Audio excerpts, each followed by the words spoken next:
श्री भागवत भगवान की है आरती। बोले बाके बिहारी लाल की जय हो।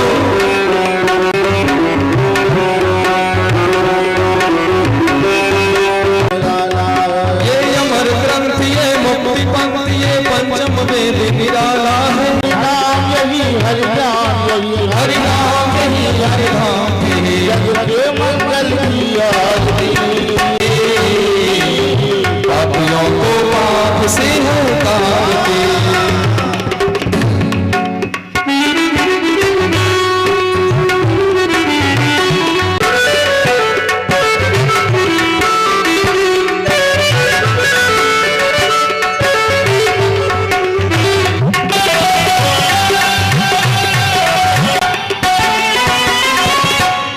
ये शांति की पावन पुनीत पापों को मिटाने वाला है, पापों को मिटाने वाला है। ये शांति गीत पावन पुनीत पापों को मिटाने वाला है, पापों को मिटाने वाला है, पापों को मिटाने वाला है, पापों को मिटाने वाला है, कराने वाला है, हरिवंश कराने वाला है। ये सुख करनी ये दुख हरनी ये सुख करनी ये दुख हरनी मधुसूदन की आरती। पापियों को पाप से हटाते श्री भागवत भगवान।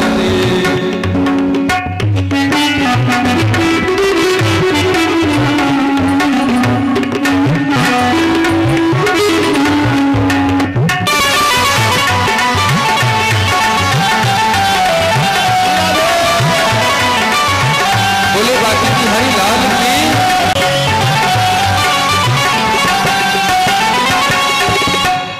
ये मधुर बोल मनमंत खोल संग मार्ग बनाने वाला है, संग मार्ग दिखाने वाला है, को बनाने वाला है, को बनाने वाला है, को बनाने वाला है, बिगड़ी को बनाने वाला है। श्री राम यही घनश्याम यही श्री राम यही घनश्याम यही प्रभु के महिमा की आरती। पापियों को पाप से है आरती, पाप से है आरती की है आरती। पापियों को पाप से है आरती। करुणावतारम संसार सारम भुजगेन्द्रहारम सदा वसते त्वमेव विद्याधरं त्वमेव सर्वं देवदेव। हरे राम पाप से है आरती श्री भागवत भगवान की आरती।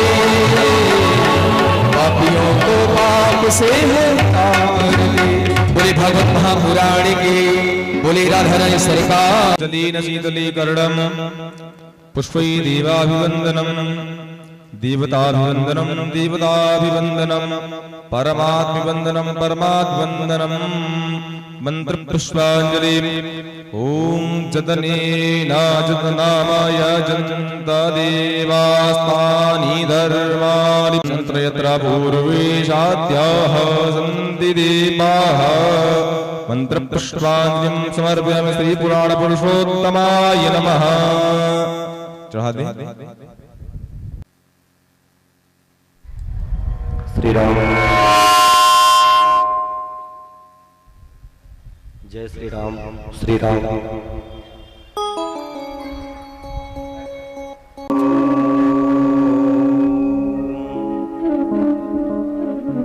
श्री मंगलमूर्तये नमः नमः। जन्माद्यस्य यतो तेने ब्रह्महृदाय आदिकवये मुह्यन्ति यत् सूर्यो यत्र त्रिसर्गो मृषा धाम्ना स्वेन गुरुर्ब्रह्मा गुरुर्विष्णु गुरुर्देव महेश्वरः गुरुर्साक्षात् परब्रह्म। अमर कथा के रसिकवर भक्तराज मतिधीर आय सुहासन लीजिए तेजपुन पीताम्बरादरुणबिम्ब कृष्णात् परं किमपि तत्त्वमहं न जाने यत्कृपातमहं वन्दे न्यायेन मार्गेण महिमा समस्ताः सुखिनो भवन्तु। जय जय श्री राधा रमण जय जय नवलखन चोर। बोलिए सच्चिदानंद भगवान की, देव भगवान की, श्री वेद व्यास भगवान की। ओम नमः पार्वती पतये हर हर हर महादेव। परात्पर परब्रह्म अखिलेश्वर अकारण करुणावरुणालय भगवान श्री नंद नंदन श्याम सुंदर यशोदा नंदन राधा रमण बाधा हरण गोपियों के चित्त को चुराने वाले ब्रज में माखन को चुरा कर खाने वाले उनके चरणन में सत सत नमन बारंबार प्रणाम। इसके उपरांत में भागवत कथा के प्रथम वक्ता वैराग्य के चक्र चूड़ामणि बीतराग महात्मा गुरुदेव सुखदेव को नमन वंदन। आपसे प्रार्थना आप आकर अपनी व्यासपीठ संभालें तथा बालक पर भगवान को प्रणाम। भगवान की कथा के परम श्रोता एवं परम वक्ता, कथा के परम रसिया पूत राम जी के दूत, पल में अपूत एकदम से अवधूत ग्रहण करें। कैलाश शिखर पर एकांत में वास करने वाले आकर अपना स्थान ग्रहण करें। समस्त ग्राम देवता स्थान धाम आप सभी कथा में पधारें। सप्त दिवसीय श्रीमद्भागवत ब्राह्मणगण कथा को सजाने में प्रयासरत गंधर्वों की भांति अपने अपने कार्यों में कार्यरत समस्त संगीत कलाकार बंधु,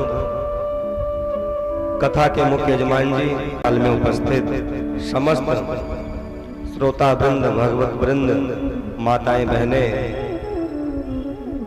ध्रुव प्रहलाद के पग चिन्हों के माध्यम से विस्तारित यंत्र के द्वारा जहां तक भी हमारी आवाज जा रही है, जितने भी भगवत भक्त जहां कहीं से भी इस भागवत रूपी भागीरथी में गोता लगा रहे हैं, सभी भगवत भक्तों को सिय राम में सब जग जानी करूं प्रणाम जोरी जुग पानी। व्यासपीठ से सबको जय श्री कृष्ण, सबको जय श्री राधे। थोड़ा जोर से बोलिए, बोले वृंदावन बिहारी लाल की जय हो। सभी लोग जोरदार ताली बजाएंगे। हमारे यजमान जी महाराज जी को साफा पहना के स्वागत। महापुराण की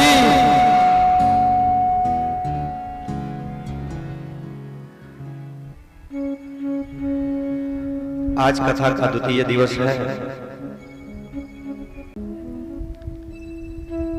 कुछ समय भगवान की चर्चा को श्रवण किया। भागवत की महिमा को सुनकर के कथा के पांडाल में प्रकट हो गई। माता भक्ति ने नारद जी से कहा, हे नारद जी, क्या मेरे लिए कोई सिंहासन है या कोई कुशासन है? मैं कौन से आसन पर बैठूं? किसी सिंहासन पर बैठो, ना किसी पद्मासन पर बैठो, ना किसी सिंहासन पर बैठो, ना कुशासन पर बैठो। आपको इस भगवत, क्योंकि जब हृदय में भक्ति बैठी रहती है तो कथा सुनने का आनंद ही कुछ और होता था। बहुत ध्यान से समझेंगे यजमान जी। दो नदियों का वर्णन आता है। पहली नदी का नाम, ये कौन सी नदी है? बोले चाहे गंगा की नदी मान लो, चाहे यमुना की नदी मान लो, सरयू की नदी, कोई भी नदी का नाम है आत्मक मूलक प्लावनी धारा। ये हमारे आत्मा के किनारे से बहती है, आत्मा के किनारे से बहती है। ये भी भागवत भी एक नदी है, परंतु दोनों नदियों में नहाने का है। गंगा यमुना की नदी, अगर वहां आप नहाने जाओगे तो जगह जगह पुलिस लगे रहते हैं और हर जगह जगह लिखा रहता है, और डूब जाओगे तो मर जाओगे। ये हमसे दूर होके बहते हैं। अगर डूब गए तो गुरुदेव भगवान कहते हैं भैया उस वाली नदी में डूबोगे तो मर जाओगे, लेकिन भागवत की डूबने से मजा नहीं आएगा, डूबोगे तो मर जाओगे। परंतु गुरुदेव भगवान कहते जितना ही डूबोगे उतना ही आनंद बढ़ता चला जाएगा। कल हमने दुनिया में कई तरह के आसन होते हैं जो सजाए जाते हैं, एक आया जाता है, एक आसन वो भी होता है जो किसी अभिनेता के लिए सजाया जाता है। लेकिन क्या है, व्यास आसन के सामने सारे आसन छोटे हैं। बोले इस व्यास आसन पे तो साक्षात भागवत के रूप में गोविंद विराजते हैं। ये भागवत की पोथी कोई पोथी नहीं है। बोले प्रत्यक्ष कृष्ण एव ही, ये साक्षात भगवान का वांग्मय विग्रह है। जैसे दुनिया में बहुत सारे कलाकार देखे होंगे, कोई भगवान की सोने की मूर्ति बना देता है, कोई भगवान की चांदी की मूर्ति बना देता है, कोई भगवान की अष्टधातु की मूर्ति बना देता है। परंतु श्री कृष्ण द्वैपायन वेद व्यास जी भी बोले भगवान की, थोड़ा जोर से बोलिए एक बार,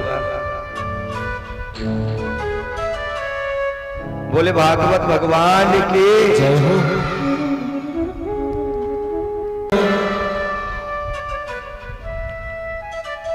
कल हम सब लोगों ने कहां तक कथा सुनी थी, यजमान जी बताएंगे।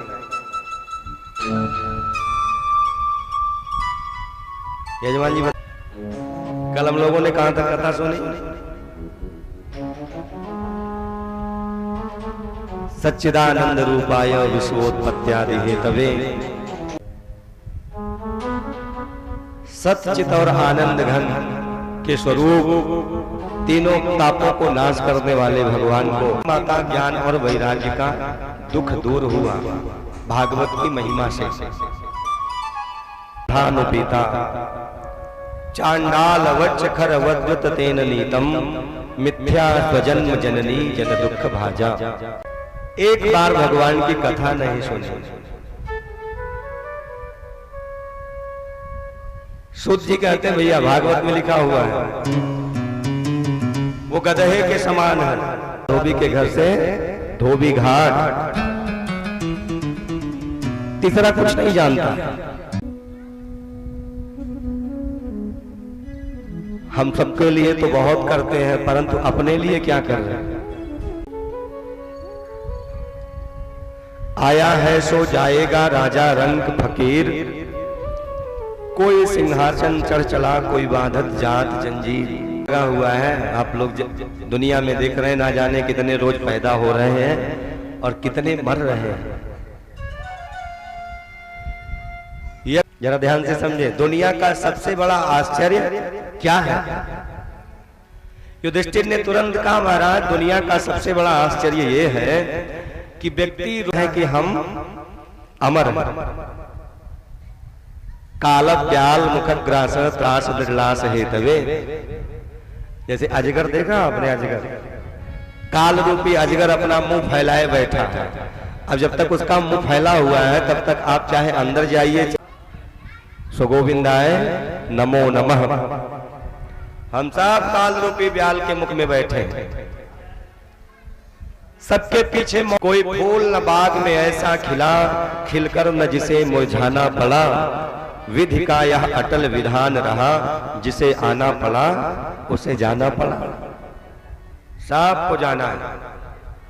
आ रहा था, आगे बढ़ रहा था, उसके पीछे पीछे एक मेढक दौड़ रहा था कि कीड़ा आगे चले, उसके पीछे मेढक दौड़ाए, मैं इसे खाऊंगा। उस मेढक के पीछे पीछे एक सर्प दौड़ रहा था कि इस मेढक को मैं खाऊंगा। सर्प के पीछे पीछे एक मोर दौड़ रहा था और उस शेर के पीछे पीछे एक पहेलिया धनुष बाण लिए दौड़ा रहा था कि इसे मैं मारूंगा।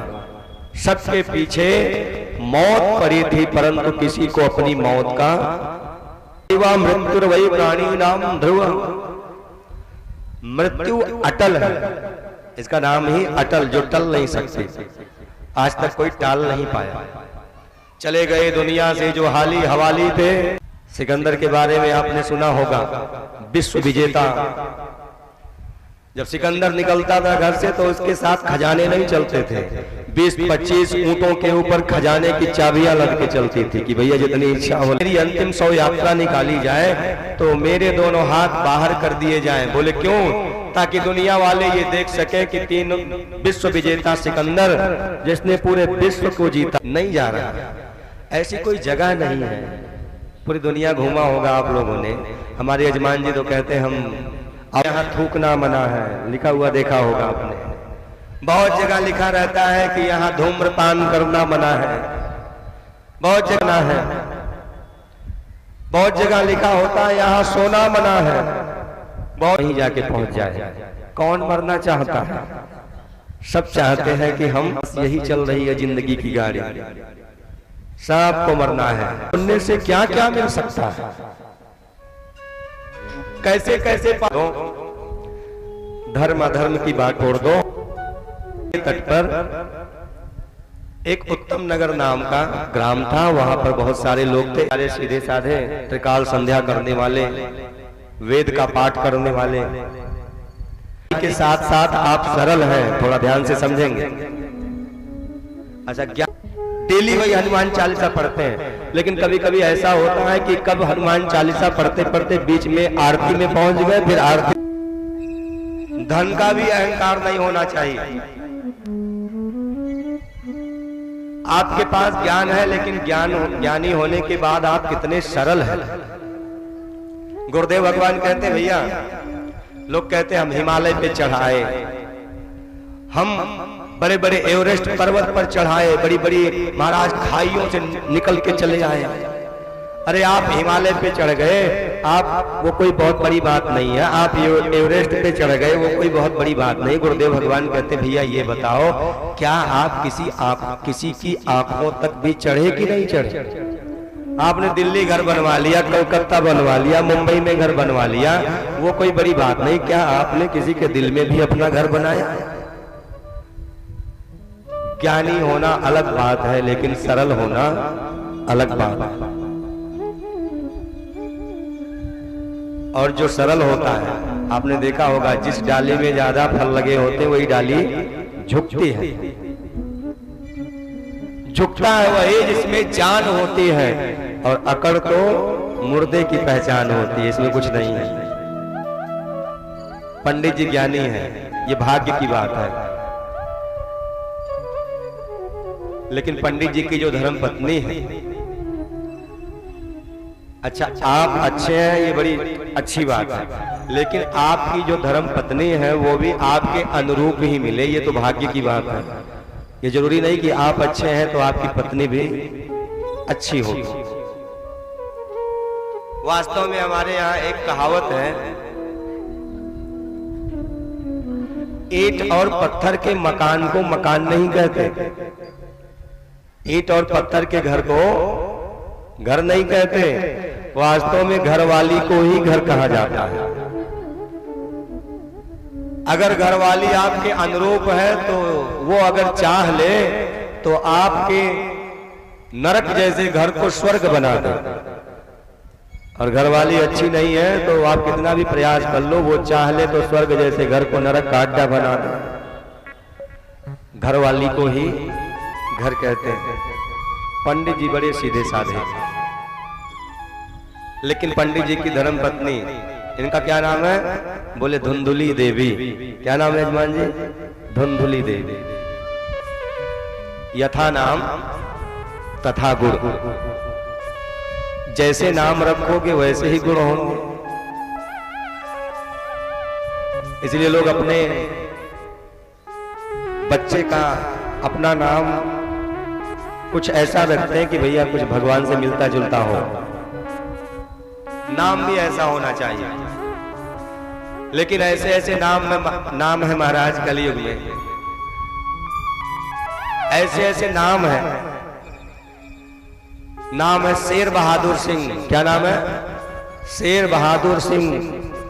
और एक छिपकली दिख जाए बाथरूम में तो 104 डिग्री बुखार हो जाए बेचारे को डर के मारे। नाम है शेर बहादुर सिंह। कुत्ता भौंक दे तो बेचारे डर के मारे घर में घुस जाए। टिंकू पिंकू चिंकू लल्लू मल्लू ना जाने कैसे कैसे नाम। यथा नाम तथा गुण। पंडित जी की धर्मपत्नी का नाम धुंधली है, इनके गुण भी ऐसे ही है।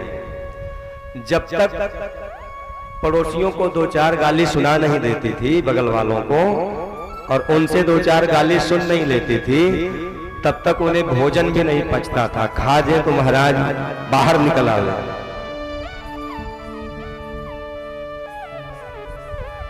जैसे घर में कोई मेहमान आके बैठे तो धुंधली क्या करे, अपने पति को गाली देना शुरू करे, आत्मदेव जी को। तो आत्मदेव जी बेचारे बड़े सीधे साधे भोले भाले अपनी पत्नी से कहते बाद में जब सब चले जाते, अरे देवी कम से कम इज्जत का तो ख्याल कर, समाज में इतना नाम है हमारा, लोग क्या कहेंगे।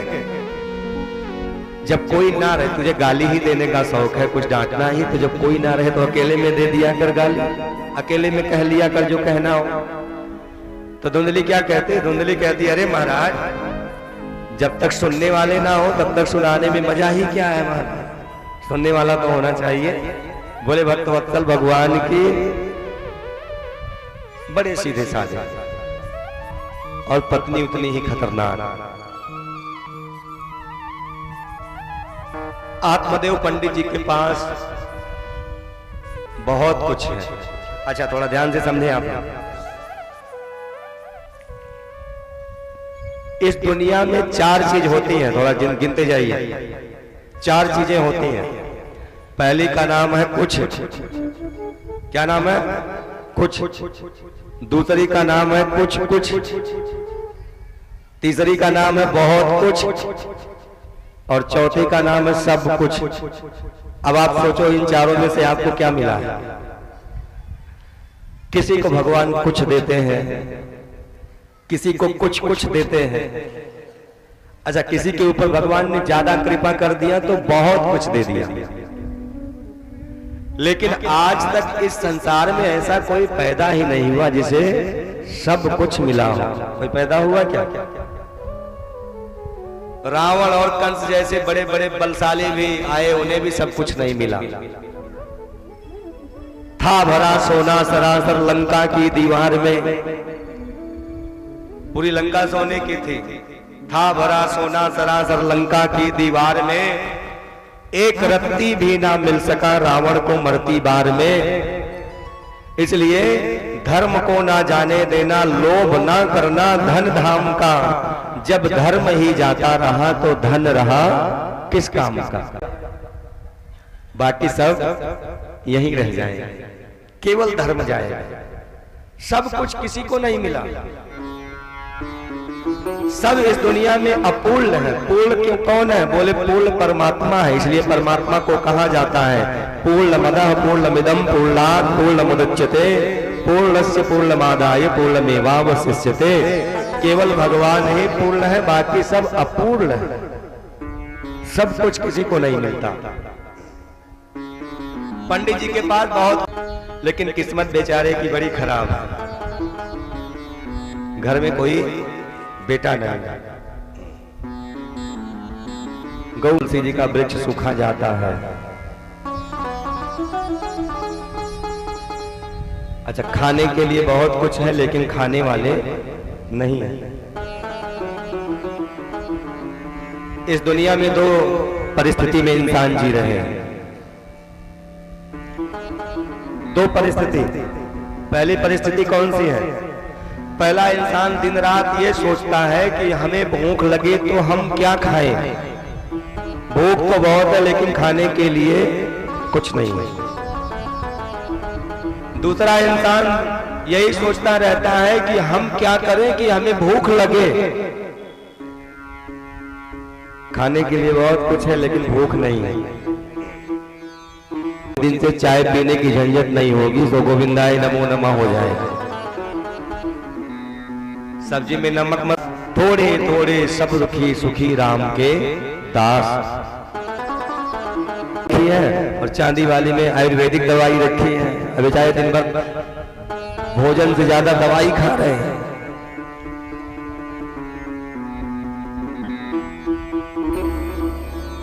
कबीर बाबा ने बड़ी गजब बात कही है।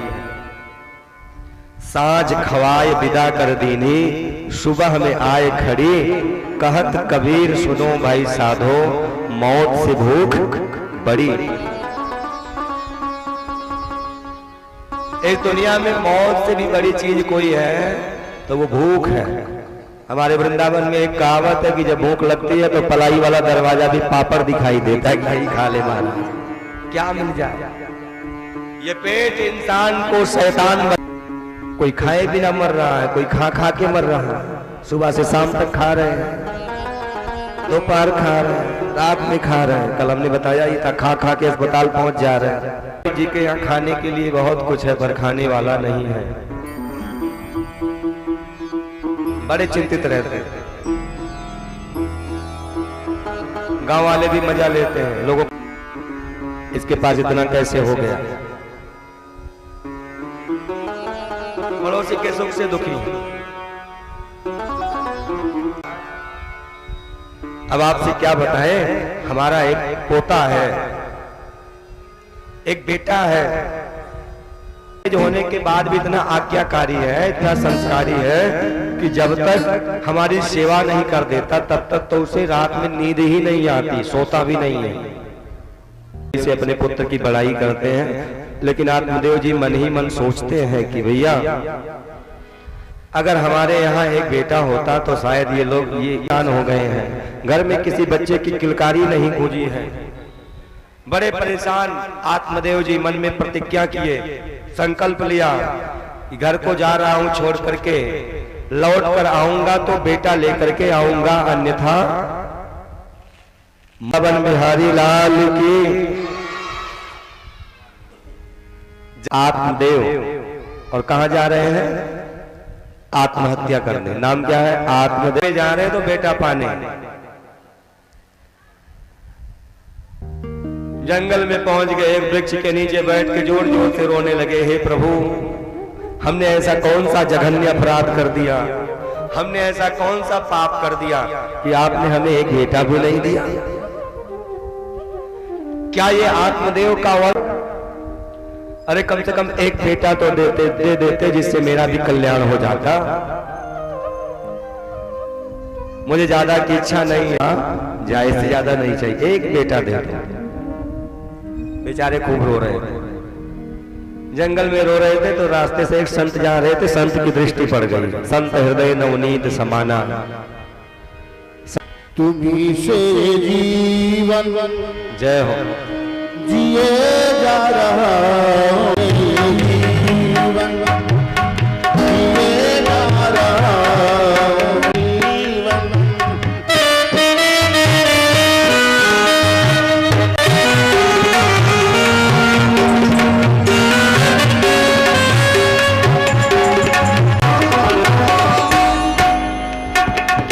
तुम्ही से जरा से अहंकार तन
बोले भक्त वत्सल भगवान की।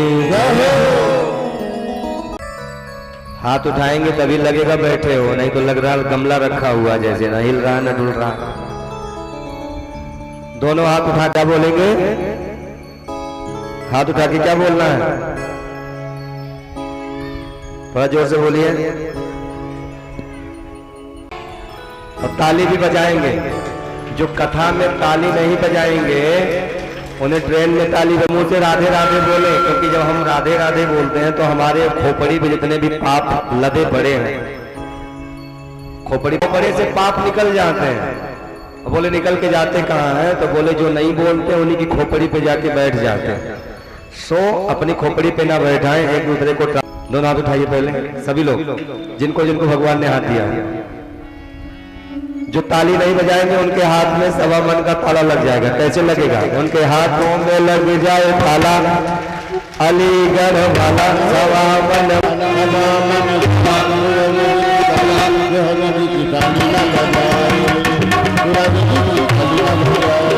सवा मन में कितना किलो होता है? एक किलो में कितना होता है? एक मन में 40 किलो, तो सवा मन में 10 किलो और बढ़ा दीजिए, 50 किलो का ताला लग जाएगा। जिनको ताला न लगवाना हो वो जोर से ताली बजाए। उनके हाथों में लग जाए ताला, अलीगढ़ वाला लग जाए ताला, अलीगढ़ वाला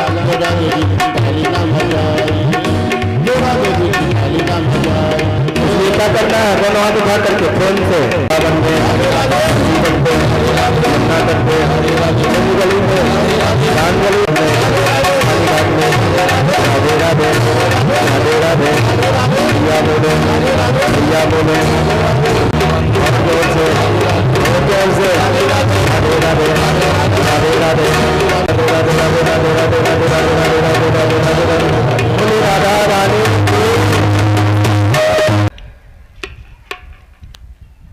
बोले भागवत भगवान की। और शांत रहेंगे। ये जो बच्चियां आई हैं कलश उठा करके,